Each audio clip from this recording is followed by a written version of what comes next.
After narrowly escaping death, I ran into the son I hadn't seen in years. He was taller now, and the cold disgust that used to fill his eyes was replaced by regret and desperate longing. He looked cautiously at me as he said, "Mom, I miss your home-cooked meal so much." I ignored him, haggling heatedly with a seller at the farmer's market. He bent down to pick up 2 onions that had dropped from my grocery bag. "If you were alive, why didn't you come back?" Dad said the past is in the past. He forgives you.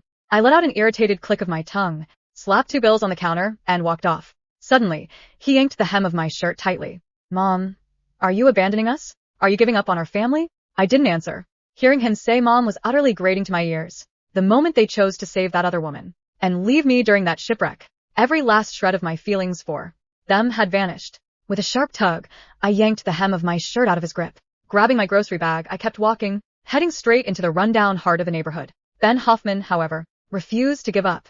Trailing close behind me in his limited edition sneakers, he tiptoed around the puddles with every stride. "Mom, stop ignoring me," he shouted from behind, his voice heavy with grievance. I cut into a narrow alley, where the plaster on the walls was peeling away, exposing the blackened brick underneath. Ben hurried to catch up, his brows knit tight as he looked around in total disgust. "You live here?" He pointed up at the chaotic web of overhead power lines and the dripping clotheslines hanging beside us. "Just to throw a fit at Dad. You've reduced yourself to looking like this. Is it really worth it?" I looked at him, my expression annoyed. 5 years had passed since I last saw him. He was taller now, his features the spitting image of Army Hoffman's. Even that arrogant, self-righteous tone he'd inherited from his good-for-nothing father. "Get out of my way." Ben froze, clearly not expecting me to be this distant. Years ago, a single frown from him would have sent me into a panic, doing whatever it took just to make him smile. "I won't." He stubbornly dug in his heels, reaching out to snatch the grocery bag straight from my hands. Just come home with me." Dad said that as long as you're willing to apologize, he'll let you move back. Whatever happened in the past is over. Even Rosie said she hopes our family can be whole again. I sidestepped his hand and kept moving toward the stairwell. Ben glanced at the pitch-black entryway, instinctively shrinking back and covering his nose and mouth at the stench. Just then, the low hum of an engine echoed from the mouth of the alley. A Maybach pulled up to the curb, forcing the passing cyclist to swerve out of its path. Ben's eyes lit up and he turned, running straight toward it. "Dad, Mom's right here." "But she won't come with me." Army stepped out of the car. He locked eyes with me and started walking over. Rosie Lawrence was right behind him, clinging lightly to his arm, as if she barely had the strength to stand on her own. Once Army was 3 steps away from me, he stopped and looked down at me with condescension. "Are you done making a scene? Since you're not dead, why haven't you come home for 5 years? Do you have any idea how much Hoffman Group stock price fluctuated back then, because of the news of your death?" I stared at the man I had spent 10 years loving, feeling completely calm inside. Rosie gently tugged on Army's sleeve, her voice dripping with soft concern. "Army, don't be so hard on her. Freya must have suffered out here on her own, so it's only natural she's holding a grudge. Freya, don't be so stubborn either. Ben missed you so much over these years." He was even calling out for his mom in his sleep. Ben nodded, his eyes welling up with tears. "Yeah, Mom. Although Rosie is really good to me, she's not my mom.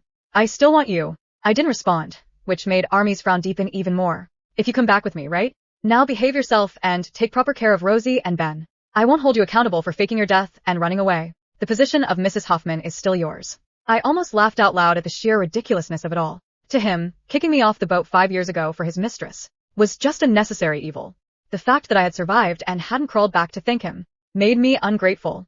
I dropped my grocery bag on the ground. A tomato smashed against Army's leather shoes, flattering bright red juice everywhere. Army took a quick step back, his face flushing with anger. "Freya, don't push your luck when I'm being nice to you." I clapped the dust off my hands, my eyes full of contempt.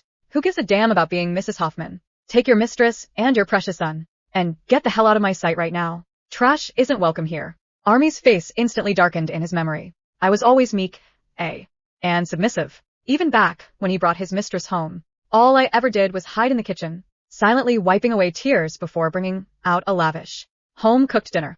"I see you've stayed in this low-class slum for so long that you've forgotten basic decency." Seeing the tension escalate, Ben rushed to grab Army's hand. Then he turned to look at me, his face filled with utter disappointment. "Mom, how can you speak to Dad like that? You used to listen to Dad all the time. Whatever he said went. Can't you just yield for once? Do you really have to make everyone miserable?" Rosie let go of Army's arm and walked over to me. She reached out, attempting to take my hand, but I sidestepped her, her hand frozen midair before she pulled it back awkwardly. "Freya, look at your hands." Her gaze landed on the rough skin on the back of my hands, which were covered in tiny cuts and calluses.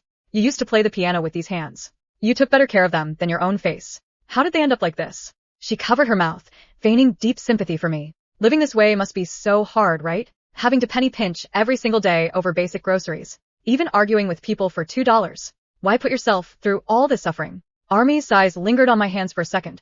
Then he reached into his pocket and pulled out a black credit card, holding it out to me. Go clean yourself up and buy some decent clothes. We're hosting a dinner party at home tonight. I will announce your return to the public and clear up the misunderstanding from back then. I stared at the credit card, and my memory was suddenly yanked back to 5 years ago. It was our 10th wedding anniversary, and I had spent a whole month carefully preparing a surprise for him. I had even sold the heirloom jewelry my mother left me, just to buy him a limited edition watch. When I held out the gift in front of him, my heart overflowing with joy, as I tried to hand it over, Rosie suddenly pointed at the necklace around my neck and gasped. Wow, this necklace would go so perfectly with my dress. That necklace was Army's wedding anniversary gift to me. Without saying a word, Army unclasped the necklace with his own hands. Since you like it, Rosie, it's yours. I stood there frozen in place, holding my gift, feeling like an absolute joke. Back then, I actually swallowed my pride and endured it, continuing to play the role of the dutiful wife and loving mother. It wasn't until the shipwreck happened, and I was shoved straight into the sea, that I finally realized that I wasn't even worth a single strand of Rosie's hair. In this man's heart, looking at the credit card in front of me now, I felt nothing but pure irony. I smacked the card out of his hand so hard that my palm went numb. Get lost, Army. Space turned ashen, the veins on his temples pulsing violently. Hiya, have you lost your mind? Do you honestly think I'm begging you to come back? I let out a cold laugh and turned around to leave. I don't need your money or your charity. Take your filthy cash and get the hell out of my life. After that day, the Hoffmans stopped bothering me. I went back to my usual busy routine at the docks, counting the fresh off the boat, frozen seafood shipments, and hauling them to the alley warehouse to await pickup. During a quick break, I pulled out my phone and browsed through the local news to check on the current seafood market prices. The headline at the top of the news feed caught my eye. Hoffman Group to host charity gala tonight. Chairman Army Hoffman to publicly address wife's miraculous return.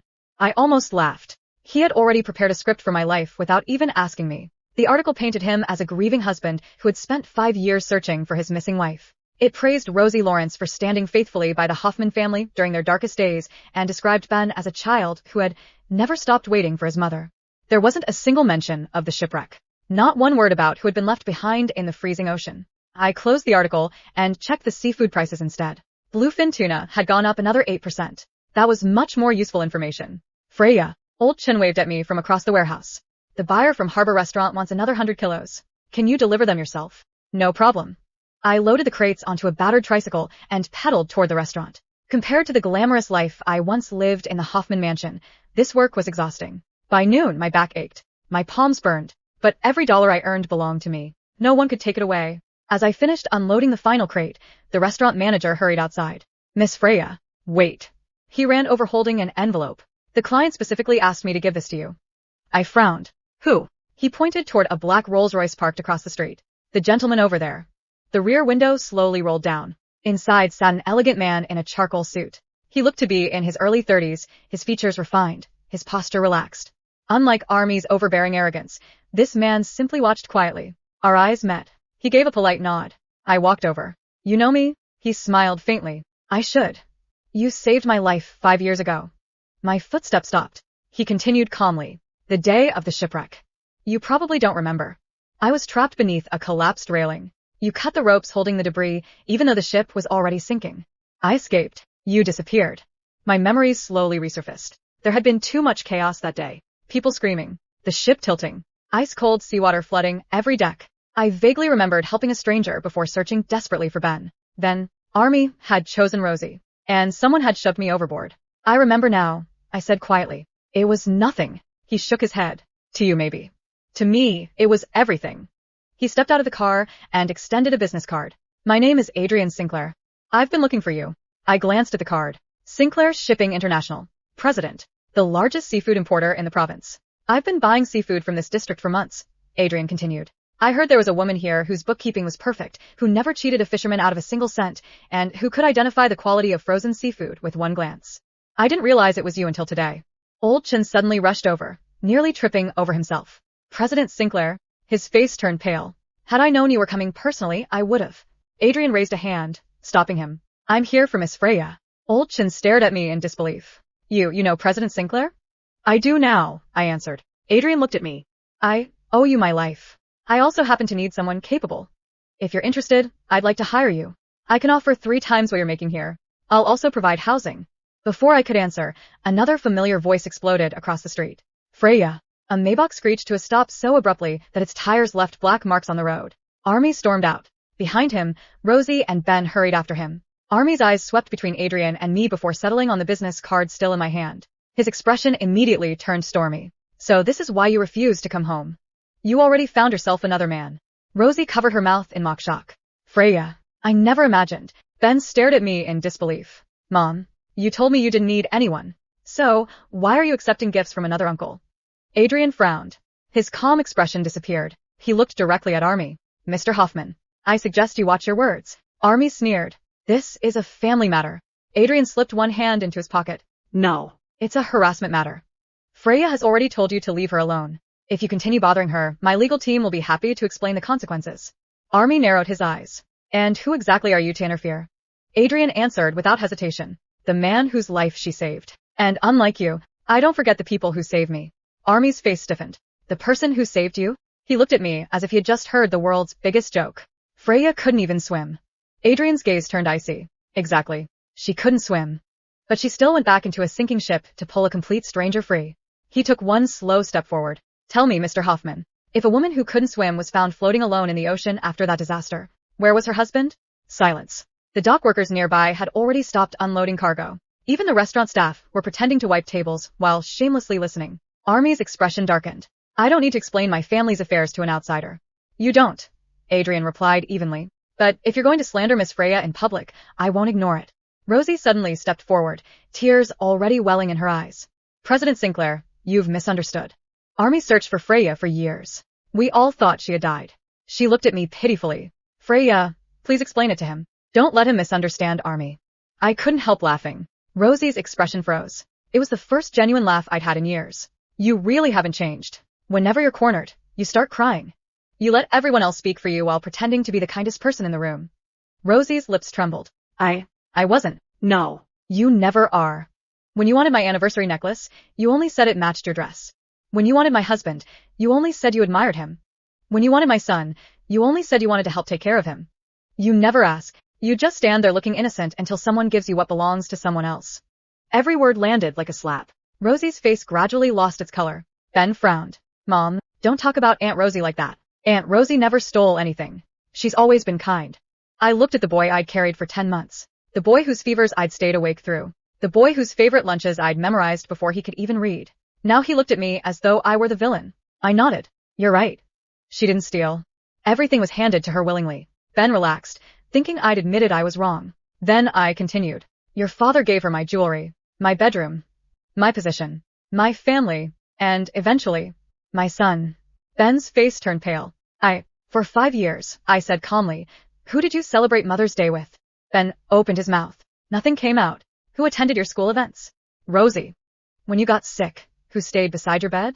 Rosie. When people asked who your mother was. His face turned completely white. He couldn't answer, because everyone already knew. He had introduced Rosie as his mother countless times. I didn't need him to admit it. His silence was answer enough. A tear rolled down his cheek. I was little. You were. So I don't blame you. His eyes brightened slightly. Then I finished. But I also don't owe you anything anymore. Those words hit him far harder than if I'd shouted. His shoulders shook. No, I'm your son. Were.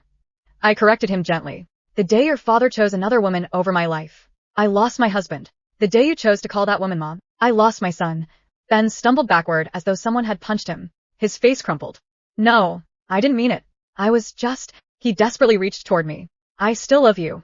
I stepped back before he could touch me. Children grow up. So, do mothers. I've already grown out of needing this family. The doc had gone completely silent. Even Army looked stunned. He had expected me to cry, to argue, to beg for my son back. Instead, I had let him go. For the first time since arriving, a trace of panic flashed through his eyes. Freya. His voice softened unconsciously. Enough. You've vented your anger. Come home. We can start over. I looked at him as if he were speaking nonsense. Start over? He nodded. I'll explain everything that happened 5 years ago. I'll compensate you. I'll give you back your position. I smiled. You still don't understand. I don't want compensation. I want nothing that belongs to the Hoffman family. I don't want your money. I don't want your mansion. I don't even want your surname. Army's pupils contracted. What did you say? I've already filed the paperwork declaring myself legally alive. The next document my lawyer files will be for divorce. Rosie's head snapped toward Army. His expression finally cracked. For the first time in 5 years, the confident chairman of Hoffman Group looked genuinely rattled. You divorce me? I met his gaze without a hint of hesitation. Yes. And don't worry. I won't ask for a single cent of your fortune. I just want one thing. Army frowned. What? I smiled coldly. The truth about the shipwreck. When this divorce reaches court, I'll make sure everyone learns exactly how Mrs. Hoffman ended up in the ocean while her husband sailed away. Army's expression finally changed. For the first time, the calm superiority disappeared. What nonsense are you talking about?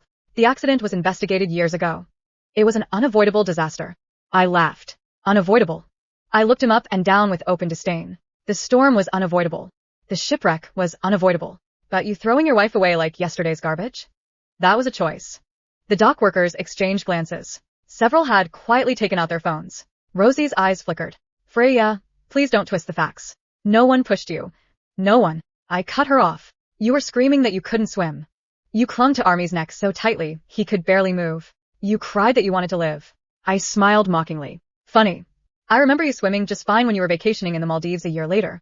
Rosie's face froze. The dock workers immediately started whispering. She can swim. Didn't she just say she couldn't? I saw those pictures online. Rosie hurriedly shook her head. I only learned afterward. Really? What remarkable talent. You mastered swimming well enough to post underwater photographs within a year. Rosie bit her lip, so hard it turned white. Army stepped protectively in front of her. Enough. I won't allow you to bully Rosie. I burst out laughing. Bully, you've mistaken me for someone else. The woman you could bully died 5 years ago. The one standing here now simply enjoys telling the truth. Army's jaw tightened. You've become impossible. No, I've become impossible to manipulate. I pointed at his tailored suit. Tell me, does that expensive suit make you feel like a decent man? Because from where I'm standing, it's just wrapping expensive fabric around rotten trash. The dock erupted into muffled snickers. Army's face turned dark red. You. And you. I looked straight at Rosie. I've met shameless people before. But you're in a league of your own. You never worked for anything. You just wandered around collecting whatever belonged to other women. My necklace. My husband. My son. She looked as though she'd been slapped. I never wanted to replace you. No. You just conveniently accepted every gift. If someone handed you my coffin back then, you probably would have thanked them for the thoughtful present. Rosie's tears immediately spilled over. Army. She leaned against him weakly. Army glared at me. Apologize. I blinked. To her? Certainly. I took one step closer. Rosie's hopeful expression appeared for a split second. Then I smiled. I'm sorry that I didn't stay dead. Silence. Rosie's smile vanished. I continued calmly. If I had drowned that day, the two of you would have lived happily ever after. You could have married without pretending to mourn. Ben would have happily called her mom. And everyone would have praised your perfect little family. What a pity. I'm alive. And every time you look at me, I'm living proof of what kind of people you really are. Army clenched his fists. You think anyone will believe you? They all know I'm devoted to my family. They know Hoffman Group's reputation. I shrugged. Your reputation? It's built on money. Character isn't. I looked at Ben. As for you, his eyes were already red. I know you think I'm cruel. I know you think she's kind. But kindness isn't taking another woman's place while she's still alive. And love isn't abandoning your own mother because someone richer tucked you into bed. Ben shook his head, frantically. I was a child. You were. And now you're old enough to understand. So understand this. I pointed toward Army. That man taught you that people with power are always right. I pointed toward Rosie. That woman taught you that if you cry sweetly enough, someone else will pay the price. Then I pointed at myself. And I taught you how to cook. How to tie your shoes. How to read bedtime stories. You forgot all of that the moment someone offered you a bigger house. Ben covered his face, sobbing openly. I'm sorry. I really missed you. I sighed. You don't miss me. You miss being forgiven. His crying stopped. I continued mercilessly. If I walked back into the Hoffman mansion today, you'd all breathe a sigh of relief. Not because you love me. Because then you wouldn't have to feel guilty anymore. I refuse to be the medicine for your guilty conscience. Adrian, who had remained silent until now, looked at the 3 members of the Hoffman family before speaking. Mr. Hoffman, if I were you, I'd leave. Army laughed coldly. And why should I? Because, Adrian replied, you're standing in the middle of a public dock, surrounded by workers who have just heard your wife accuse you of abandoning her during a shipwreck. He glanced around. Half of them have already recorded everything. Almost instinctively, everyone lowered their phones. Too late. Army turned and saw the glowing screens. His expression changed dramatically. He suddenly realized this confrontation was no longer just a private family dispute. If the recording spread, questions about the shipwreck would resurface. Questions Hoffman Group had spent 5 years burying. By that evening, the videos had spread across every major social media platform. Hoffman Group chairman accused of abandoning wife during shipwreck. Dead wife returns after 5 years. Did the Hoffman family lie?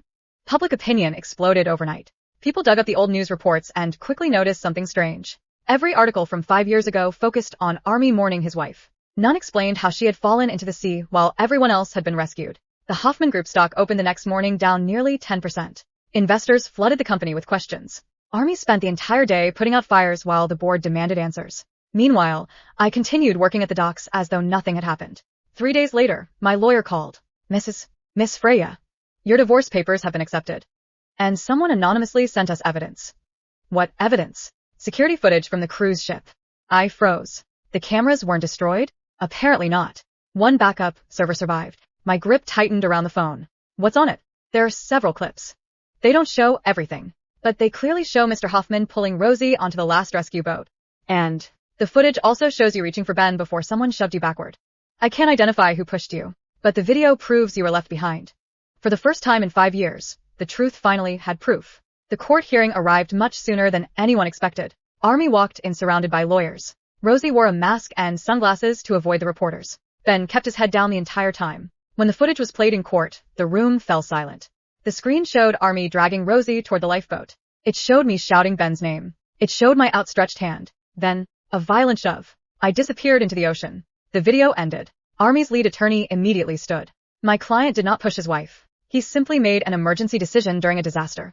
My lawyer smiled. We never claimed he pushed her. We're asking a much simpler question. If Mrs. Hoffman survived, why did Mr. Hoffman never report that she had been left in the water alive? And why did he publicly declare her dead before a complete investigation? Army couldn't answer. Neither could his lawyers. A week later, the court granted the divorce. I walked out with nothing. No alimony. No shares. No mansion. Just my freedom. The judge looked genuinely surprised. You aren't seeking any compensation? I smiled. I've already paid enough. The scandal continued to grow. Several shareholders sued Hoffman Group for misleading investors. The board forced Army to step down as chairman until the investigation concluded. Within a month, he lost control of the company he had spent decades building. Rosie became the target of relentless public criticism. Every luxury item she wore was compared to something that had once belonged to me. Unable to bear the pressure, she quietly left the Hoffman mansion. Even then, the internet mocked her. Now that there's nothing left to steal, where will she go? Ben tried to visit me several times. Each time, I politely refused to see him. Eventually, he stopped coming. I later heard he had moved abroad to study. Whether out of guilt or shame, I didn't know, nor did I care. As for me, I accepted Adrian Sinclair's offer. Within 2 years, I transformed Sinclair Shipping's seafood division into the largest importer on the eastern coast. The small apartment in the alley became a spacious home, overlooking the harbor. Every morning, I drank coffee while watching ships come and go. The sea that had nearly taken my life had ultimately given me a new one. One afternoon, my assistant entered my office. President Freya. Hoffman Group has filed for bankruptcy protection. I simply signed another contract without even looking up. Noted. The Hoffman family had once been my entire world. Now, they weren't even worth a second glance. The Hoffman family became the favorite topic of every financial news program. Once the symbol of success, they were now held up as an example of how quickly arrogance could destroy a dynasty. The investigation into the shipwreck never resulted in criminal charges, but the evidence was enough to destroy public trust. Investors pulled out. Banks tightened credit. Major partners quietly ended their contracts. Within a year, Hoffman Group officially declared bankruptcy. The mansion that had hosted lavish galas was seized to repay creditors. Luxury cars were auctioned. Designer watches, paintings, antiques, even Army's prized wine collection, were sold one piece at a time. The family that had once looked down on my little apartment was forced into a rented condominium barely a tenth the size of their old home. Army aged almost overnight. His tailored suits were replaced with off-the-rack jackets. The board members who had once flattered him stopped answering his calls. Friends disappeared. Business partners crossed the street to avoid greeting him. He tried starting a new company several times. Every investor gave the same answer. We don't invest in people who abandon their own families. The words became his curse. One rainy afternoon, he stood outside a bank after being rejected yet again. Across the street, a giant electronic billboard played an interview with me. I was announcing Sinclair Shipping's newest international expansion. The interviewer smiled. President Freya, you've become one of the country's most respected entrepreneurs. What's your greatest achievement? I answered calmly, leaving the wrong people behind. Army stood in the rain long after the interview ended. Rosie discovered that being Mrs. Hoffman had been the only reason people tolerated her. Without wealth or status, even the socialites who once called her sister blocked her number. She tried finding work. No luxury brand wanted someone whose name had become synonymous with scandal. She opened an online live stream to sell beauty products. The comments flooded in. Selling someone else's lipstick too? Careful. She might steal the host's husband next. Hide your jewelry. She broke down crying during the broadcast. The stream ended after less than 10 minutes. No company approached her again. Ben suffered the most at school. No one cared that he had been a child during the shipwreck. To his classmates, he was simply the son who had called another woman mom, while his own mother was fighting to survive. Whispers followed him everywhere. That's him. The ungrateful son. I heard his real mother refused to see him. His grades plummeted. The cheerful boy who had once been captain of every school club became quiet and withdrawn. Every Mother's Day was torture. Other students bought flowers and gifts. Ben would sit alone, staring at his phone. He typed countless messages. Mom, I'm sorry. Can we talk? He never sent them. He knew he had no right. The family slowly turned against one another. Army blamed Rosie. If you hadn't insisted on getting on that lifeboat. Rosie screamed back. You chose me. I never forced you. If you'd loved your wife so much, why didn't you save her? Army had no answer. They argued almost every day. Eventually, Rosie packed her bags and left. Before walking out, she looked at Army with red eyes. You know, the one who ruined your family wasn't me. It was you. The apartment door slammed shut. Army never saw her again. Months later, Army was eating instant noodles alone in the dim apartment. He opened an old drawer looking for chopsticks. Instead, he found a faded recipe notebook. Every page was filled with my handwriting. Ben likes less ginger. Army prefers soup simmered for 3 hours. Remember to warm his milk before bed. Grease stains covered the pages from years of use. Army stared at the notebook for a long time. Then, for the first time in his life, he cooked one of the recipes. The soup tasted awful. He finally understood. Those meals had never been ordinary. They had been 10 years of quiet love. And he had traded them away. One winter afternoon, Army happened to pass the harbor. A black luxury sedan stopped nearby. I stepped out with Adrian. We were discussing a new shipping terminal while several executives followed behind us. I laughed at something Adrian said. It was a carefree laugh. One Army had never heard during our marriage. He instinctively took a step toward me. Freya. Before he could get closer, security politely blocked his path. I'm sorry, sir. You can't approach President Sinclair without an appointment.